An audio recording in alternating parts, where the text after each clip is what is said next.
Welcome to today's edition of Time in the Vineyard with Pastor Teacher Jeff Tauring. Today's broadcast is being brought to you from the pulpit of Liberty Valley Church, Northfield, Ohio.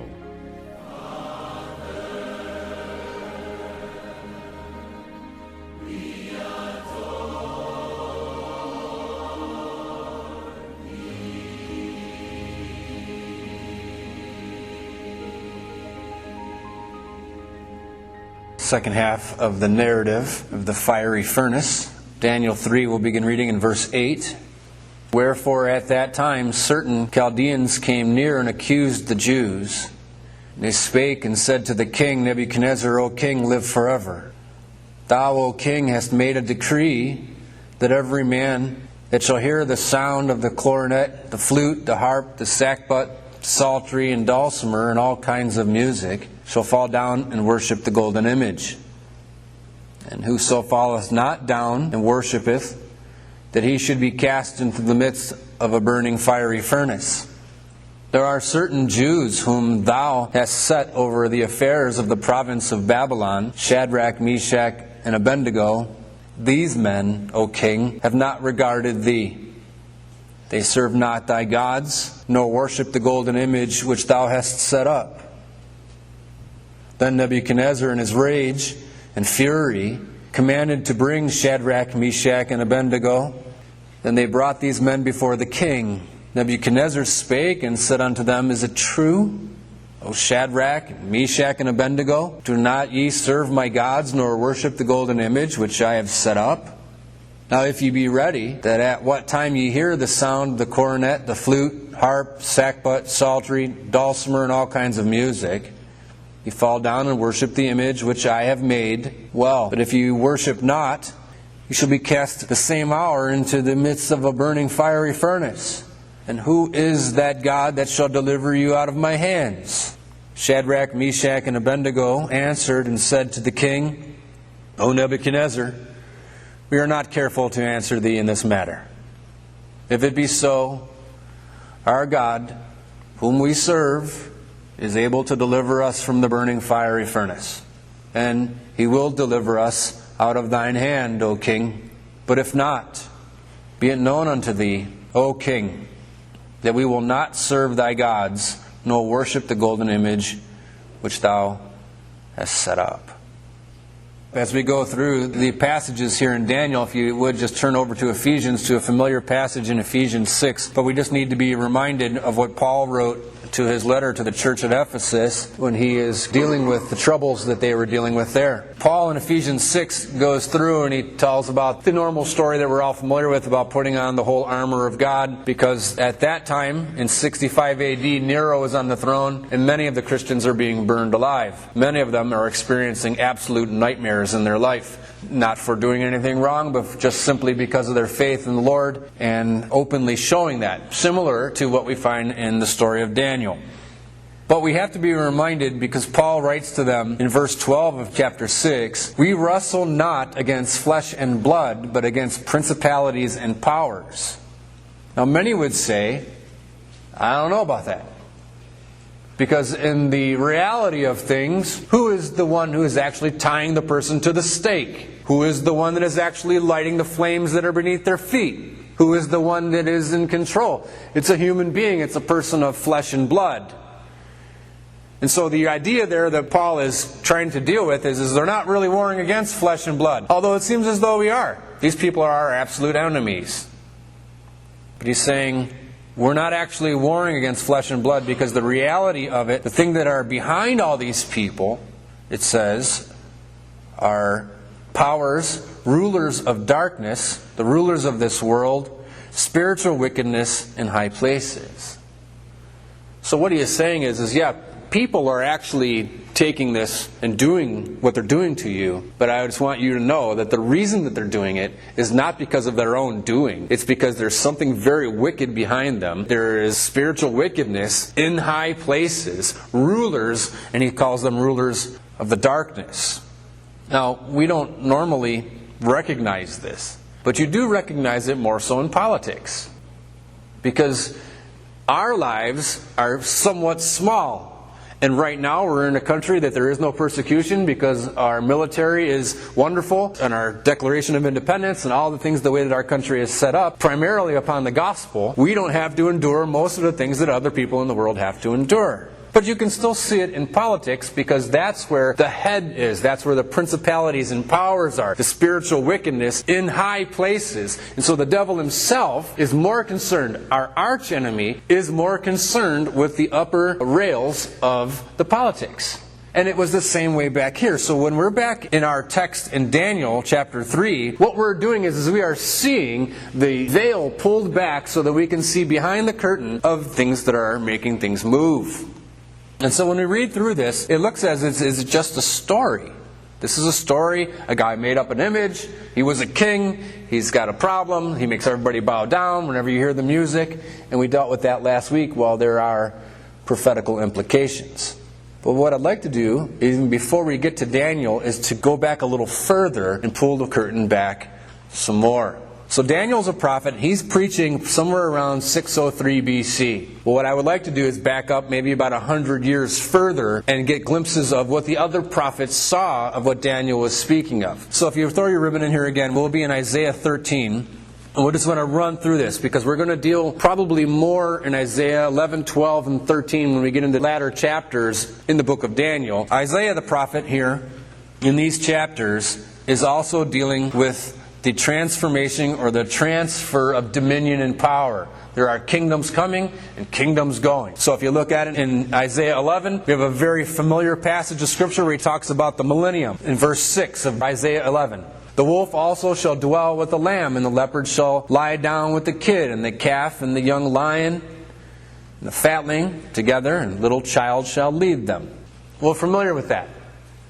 He's talking of the golden age, the millennium. The wolf shall lie down with the lamb. The whole earth will be changed. There won't be no longer carnivorous animals any longer because the curse will be lifted. But what Isaiah does is he sees things a little bit cloudy.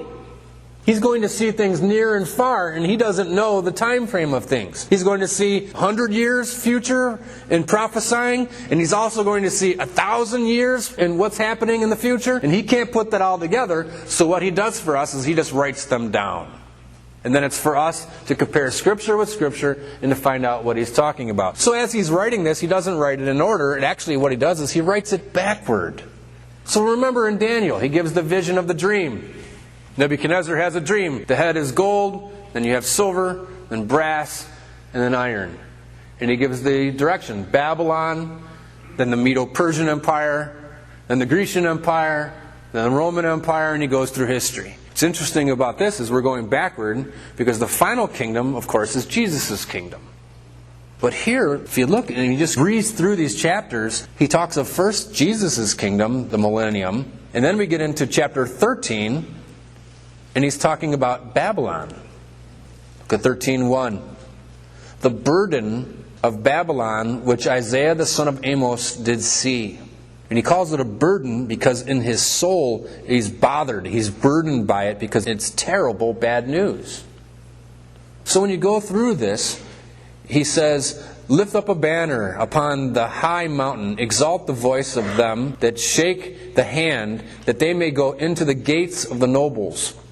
I have commanded my sanctified, this is God speaking, I have commanded my sanctified ones, I have also called my mighty ones for mine anger, even them that rejoice in my highness, the noise of the multitude in the mountains, like as of a great people, a tumultuous noise of the kingdoms of nations gathered together. Now notice, the Lord of hosts mustereth the hosts of the battle. The picture that he is describing, all the armies of the world are coming together. God has assembled them. And what we see is a huge, battalions after battalions after battalions rattling their sabers. And it says that the Lord has mustered these battalions together. Now, as we go through, we have to find who and when is the prophet talking about. Well, we already know he's talking about Babylon. But we also know that Babylon, according to Peter, was significant with Rome. So you see, now you have to have the teachings of Daniel all in your mind as you're going through these prophets, because the Bible interprets itself. So if you're not familiar with Daniel, then we won't know what's happening here. If you don't know what's happening here, then it's difficult to understand Daniel, which then makes it difficult to understand the book of Revelation, and that's where all backsliders and sinners go, and they don't understand anything. But it sounds weird, so let's go there anyway. So what he's dealing with here, Babylon at the time of Babylon in the future, because remember, we're 100 years behind Daniel here. Well, you read on, and he says, if you come all the way down to verse 10, he says, "For the stars of heaven and the constellations thereof shall not give their light. The sun shall be darkened in his going forth, and the moon shall not cause her light to shine." This is the verse that Jesus quotes in the Olivet Discourse. So if Jesus is talking about this in the Olivet Discourse in a future tense, then you know he's not talking about the Babylon of Mesopotamia. You see, we have two Babylons throughout Scripture. You have the Babylon, the historical Babylon that was that of the part of Mesopotamia. Then you also have the Babylon that is described, which is the Roman Empire Babylon. And so we put these two together and we find out, all right, he's not talking about here the Babylonian Empire, which was part of Mesopotamia, because this is future of Jesus Christ.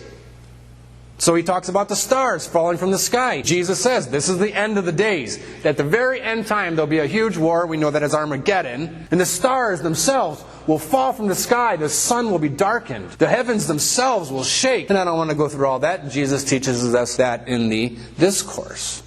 But what he does here, because if you just go over to the next column, in verse 17, he says, "Behold, I will stir up the Medes against them."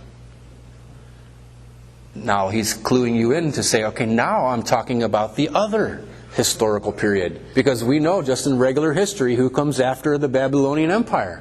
The Medo-Persian Empire. So you see how the prophet, he's seeing things a little bit blurry. He doesn't know. Are we talking about this time? Are we talking about this time? And what it happens is he's giving clues through both so that we know how to rightly divide the word of truth and understand what he's saying.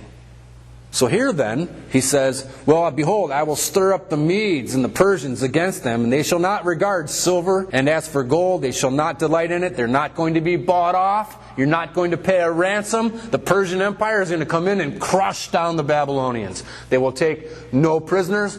Everyone will be butchered. And we go a little further to chapter 14. And again, he's talking of the king of Babylon. Look at chapter 14 and verse 4. "Thou shalt take up this proverb against the king of Babylon, and say, How hath the oppressor ceased? The golden city is ceased." It's amazing. It's with emphasis. The prophet is bothered by it. It's the burden of Babylon. Now, continue reading on, which we don't have time. He just says the whole earth is at first at rest. So he's talking to them the golden age. But then he says concerning the king of verse 9, "Hell from beneath is moved for thee to meet thee at thy coming." He's talking of the king of Babylon. Verse 10, "All they shall speak and say unto thee, Art thou also become weak as we? Art thou become like unto us? Thy pomp is brought down to the grave, and the noise of thy vials, the worm is spread under your going down." But then he says something interesting in 12. "How art thou fallen from heaven, O Lucifer?" Now, if you're reading the prophet, it's like, you remember in the New Testament when they were preaching the gospel, and the guy, the Ethiopian eunuch, travels all the way to Jerusalem to hear what's going on over there. And then he buys, because he's wealthy, he buys a scroll of Isaiah, and he's reading it on his way home on his caravan, and he goes, "I can't tell who the prophet is talking about. Is he talking about himself, or is he talking about somebody else? Because it seems to change gears halfway through." And it does here. Clearly at first, verse 14, because he says we're talking about the king of Babylon, but then all of a sudden in verse 12, "How art thou fallen from heaven, O Lucifer?" I thought we were talking about the king of Babylon. And what he's doing is he's taking an overlay, the clear plastic overlay, and he's saying, this is what I'm talking about, but I want to show you actually what's really behind what I'm talking about. We're talking about Babylon We're talking about a king who is ruthless. We're talking about a king that will set up an image and everyone will bow down anytime you hear the music play. They will worship me. But who's really behind that? Because what did Paul write in Ephesians? We don't wrestle against flesh and blood, but against principalities and powers, spiritual wickedness in high places. And so what Isaiah the prophet here is saying, well, we're talking about the king of Babylon, yes, but who's really behind the king of Babylon? Lucifer himself. So much so that he is addressing him as if he is Lucifer. Or back and forth. He could be addressing Nebuchadnezzar as Lucifer or Lucifer as Nebuchadnezzar. They're so closely linked here in the story that he's saying you can almost not tell the difference between the two. And look what he says concerning this. "O Lucifer, son of the morning." Now those of us who know, that's a real close title to Jesus Christ. The morning star, the son of the morning. Because we're aware of the wiles of the devil. He is acting as an angel of light. The devil doesn't come around with a pitchfork and a tail. He's going to come and bless you with all kind of things. Anything that he needs to do to get your attention so that you don't pay attention. The son of the morning, how thou art cut down to the ground, which didst weaken the nations. You see the chaos in the nations. It explains why there's war. How can another person shoot on purpose another person in the face and blow half their face off? He says in 13, what's really behind all this? "For thou hast said in thine heart," Lucifer, or Nebuchadnezzar, both maybe, "thou hast said in thine heart, I will ascend into heaven. I will exalt my throne above the stars of God. I will sit upon the mount of the congregation in the sides of the north." He has an enormous level of pride and arrogance. I will do this. "I will ascend above the heights of the clouds. I will be like the Most High." Isn't that what he's always tried to be? He's tried to usurp God's throne. He tries to imitate God. He's the great counterfeiter, the deceiver, who acts and wants to be treated as though he is the sovereign. "I will be like the Most High," he sticks out his chest and pronounces. So what we see here is both together, and both are highly influenced. Now the New Testament tells us, Paul writes to Timothy, you have to be careful with the traps of the devil, because he says something very dangerous there in the New Testament concerning, actually it says two things concerning unconverted people, people who are not born again. One, he says that the devil is able to take them at his will. In other words, it's not hard. The traps of the devil, I'm not talking of demons, I'm talking of our archenemy, the devil. Even the archangel says, I don't want to bring a railing accusation against that particular one. Paul says to Timothy, be careful what you do, because the devil is able to take the unconverted, not the believers, but the unconverted, at his will. It's easy. Paul also says in Romans that the people who are unconverted are slaves to sin. They can't stop themselves. Even if they want to, they can't. And haven't we seen this with people over and over, especially now because heroin is becoming so bad, or fentanyl? They know. We're getting bad fentanyl from China. Everyone knows. They sure know it. Yet, we can't stop. So when we're looking at this, we can kind of get an idea. All right, well, he's talking about Babylon, the king of Babylon, Nebuchadnezzar. So let's move forward 100 years to our text then, and then put the pieces together. We have found that the king has set up an image to worship. We have also found that the people that he has chosen to serve him are all those who are very familiar with the curious arts. The Magi, the astrologers, the Chaldeans, the soothsayers, all people who are involved in the blackness and the darkness of the devil himself. So when we come here now, he's made this decree. Everyone has to bow down and worship every time you hear the music. And of course, we know what happens. Verse 8, chapter 3 of Daniel. Wherefore, at that time, certain Chaldeans came near and accused the Jews. Certain Chaldeans. They are the highly educated elites. This is the staunch liberal professors in most of our universities. Don't question me.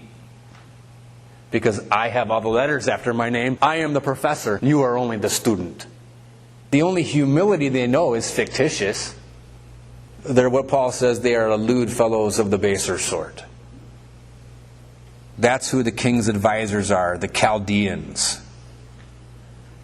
They are fueling the flames, and they are going to fulfill Satan's title as the accuser. And what are they doing here? They're accusing the Jews. The accuser of the brethren. So we see the arch enemy here is standing up. Not all the way, but enough that we can see. So look what happens. They accused the Jews. Verse 9, they spake and said to the king Nebuchadnezzar, O king, live forever. Thou, O king, hast made a decree that every man that shall hear the sound of the cornet, the flute, the harp, the sackbut, the psaltery, the dulcimer, and all kinds of music shall fall down and worship the golden image. They're not telling him anything he doesn't know. Why are they repeating the decree? Verse 11, oh, and by the way, and the decree, whoso falleth not down and worshipeth, that he should be cast into the midst of a burning fiery furnace. And there are certain Jews whom you, look at this, you see the accusing that's going on. These men are not helping him. They are on his cabinet. They are supposed to be in support of the king. They are in no shape like that, though.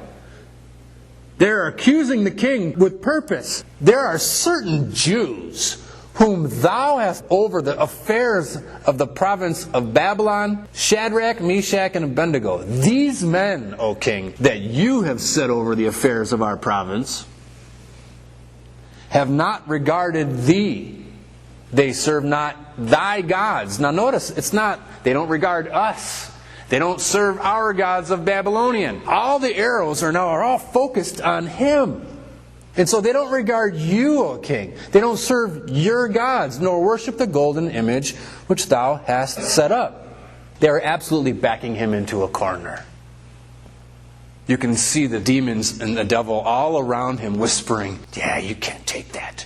You're not going to take that. There's no way you can take that. Do you hear what they're saying? And you can hear. Now, remember in Isaiah, I will ascend to the throne. I will sit upon the thing. I will be the man. What it is the pride of Nebuchadnezzar. The devil knows this because they too are just alike. And they're prodding and poking and getting him. And they're pushing his buttons to the point where they know he cannot stop himself. They're backing him right into a corner where he's got nowhere to go. And you can see, because in verse 13, then Nebuchadnezzar, in his rage and fury, commanded, and you can almost see the talons of the devil appear out of the darkness around his throat. He is absolutely furious. In his rage and fury, commanded to bring Shadrach, Meshach, and Abednego. Then they brought these men before the king. Now look at it. This is so interesting because he is absolutely furious and raging at what is being said. Yet in 14, he tries to give them an out. Now you got to remember, Nebuchadnezzar, these are people who have helped him. I had a terrible dream. Nobody else could help me. But Daniel did, and his fellows. There's been 20 years of relationship. These men have been living with integrity. They have been helping him. Not like the Chaldeans who are just, everyone's out for themselves. But Daniel, Meshach, and Abednego, these guys are actually serving the king with actual humility. And so he's shocked by this. And so look at it in 14. Even though he's in absolute rage, Nebuchadnezzar spake and said unto them, is it true, O Shadrach, Meshach, and Abednego? Do you not serve my gods? You can see signs of benevolence in him. Don't you? When he's in this room, these people are just spiking him on. But in reality, he knows, I like these guys. Is it true? He's trying to do something. Do you not serve my gods nor worship the golden image which I have set up? And look at verse 15, he gives them another chance. Now, if ye be ready at what time ye hear the sound of the cornet, the flute, the harp, the sackbut, the psaltery, the dulcimer, and all kinds of music, and you fall down and worship the image which I have made, well, he's giving him another chance. Does anybody see Jesus in this picture? You should. What we're doing is we're learning the wiles of the devil. And they don't change. So Pontius Pilate, I don't find any fault in this man. He's done nothing wrong. And they shouted out, crucify him. And he says, shall I crucify your king? And then they do the exact same thing. We have no king but Caesar. Maybe you're not a friend to Caesar. Well, away with him then. He tries to give them another chance. If you guys will just do this. You can almost, in his mind, he's thinking, for me, just do it. Fall down and worship the image. And again, we know this isn't talking only of the historical narrative. We have an Antichrist coming. And when you get the little alarm on your 5G network cell phone that says bow down and worship, you will bow down and worship. Even if there is a person who is in state who says, I actually like that guy. Too bad. Do it. And look at the response. Here's where I kind of struggle a little. Maybe you do too. Verse 16, Shadrach, Meshach, and Abednego, look how it says, they answered and said to the king, O Nebuchadnezzar, we are not careful to even answer thee in this matter. If it be so, our God, there's certain places where we need to be diplomatic. We're about to be thrown into a fireplace here. Maybe we should try being a little bit diplomatic. You know that he's trying to help them. But they are just independent, fundamental, God-fearing, sin-hating, King James-carrying kind of people. And we're not bowing down. I will not do it. I will not do it. If so be our God whom we serve, he's able to deliver us from the burning fiery furnace. Now notice their words. And he will deliver us out of thine hand, O king. They know there's a good chance we're not going to make it. Our God is able to deliver us out of the fiery furnace, but we are sure he'll deliver us out of your hand. Either by way of death or a miracle. But either way, we're good. So be it known unto you, O king, that we will not serve thy gods, nor worship the golden image which thou hast set up. Now notice here in 19, then Nebuchadnezzar, he is full of fury. And look at it, and the form of his visage was changed. What do we see? He has now been taken captive. He is changed. He is like Judas Iscariot. The devil has entered into him. And you can even see it on his face. His visage was changed against Shadrach, Meshach, and Abednego. They're no longer our friends, because the truth is you're either on our side or you're not. You are either converted or you are not. You are either born again or you are not. You are either in the camp that's going for the cross or you are against it. There's no in between. So we see what happens then. These men were bound in their coats, in their hosen, in their hats, and other garments. The reason that the author writes that down, Daniel, says because this is done in haste. Because normally they're stripped naked before they're tortured to death. It's part of the humility. It's why Jesus, before he went to the cross, they stripped them naked. Part of the punishment is we're going to totally humiliate you in front of everybody before we kill you. But this was so hasty because he's so enraged. Because the devil is so upset. We're going to burn them right in their clothes, their hats, their hosen, everything they got on. We're going to kill them and burn them alive. Throw them in. And in the meantime, get the largest, bulkiest men of my army to get them, to tie them up and to throw them in. So 21, these men were bound in their coats, their hosen, and their hats, and their other garments, and were cast in the midst of the burning fiery furnace. Therefore, because the king's commandment was urgent, and the furnace exceeding hot, the flame of the fire slew those men that took up Shadrach, Meshach, and Abednego. And these three men, Shadrach, Meshach, and Abednego, fell down, bound into the midst of the burning fiery furnace. And look at it. Then Nebuchadnezzar the king was astonished, and rose up in haste, and spake and said unto his counselors, Did we not cast 3 men into the midst of the fire? They answered and said unto the king, True, O king. 3 men went down into the pit. Verse 25, he answered and said, Lo, I see 4 men loose, walking in the midst of the fire, and they have no hurt. And the form of the 4th is like the Son of God himself. Our good king would go with them into the fire to make sure that they were comfortable there and save their lives. Now, the question is we know that Jesus Christ doesn't have to make a special appearance with them to save them. He doesn't have to do that. You can only speak the word and my servant will be healed. He doesn't need to show the appearance. He doesn't do this. Then the question is then why does he do that? Why does he make a special appearance? This is what we know of as a Christophany. Jesus Christ appearing in the form of flesh before Bethlehem. He's showing in his humanhood, and he's coming alongside his people. But why is he doing that? It's grace. He's not showing himself for Meshach, Shadrach, and Abednego's. He's showing himself and revealing himself for Nebuchadnezzar the king. Isn't that amazing grace? The one who is the the vilest offender, the sinner himself, Nebuchadnezzar, the epitome of wickedness, who is the one who threw these men into the flames, is being shown grace. What Jesus is saying to him is, here I am.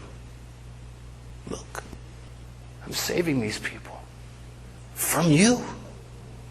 That's why he says, and the form of the fourth is like the Son of God. How does he know that?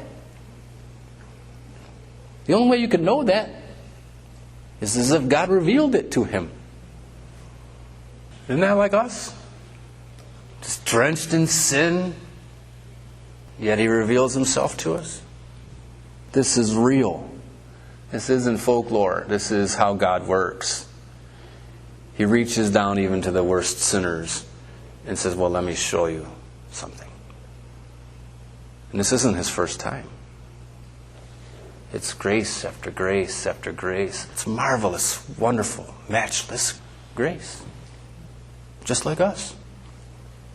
And look at the response. Then Nebuchadnezzar came near the mouth of the burning fiery furnace and spake and said, Shadrach, Meshach, and Abednego, you servants of the Most High God, come forth and come here. And they do.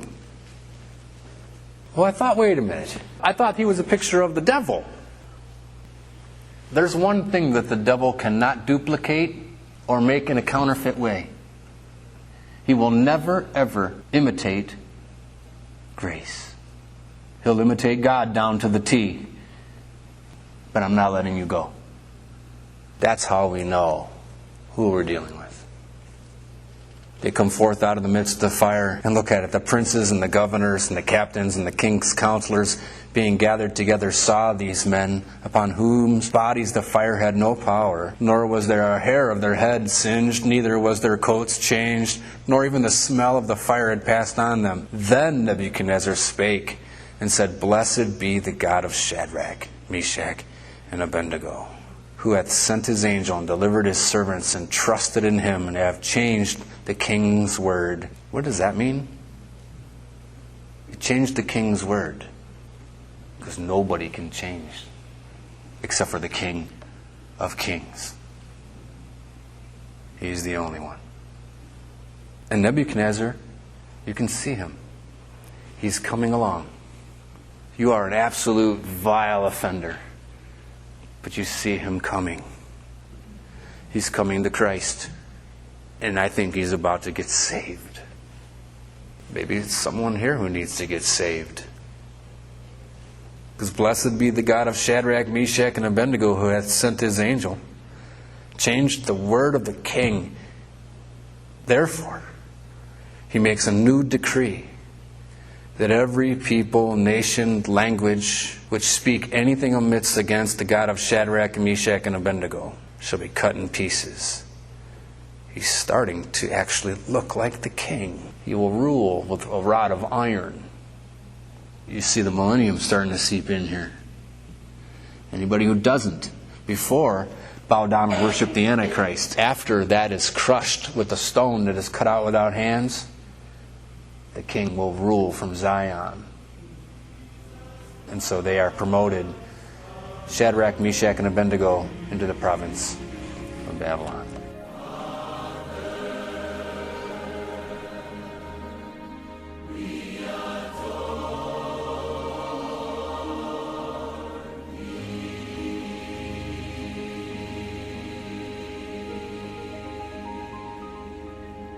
You've been listening to Time in the Vineyard with Pastor Teacher Jeff Tauring. Today's broadcast was brought to you from the pulpit of Liberty Valley Church, Northfield, Ohio. For more information, you can call the church at 330-554-7606 or check us out on the web at libertyvalleychurch.org. That's libertyvalleychurch.org.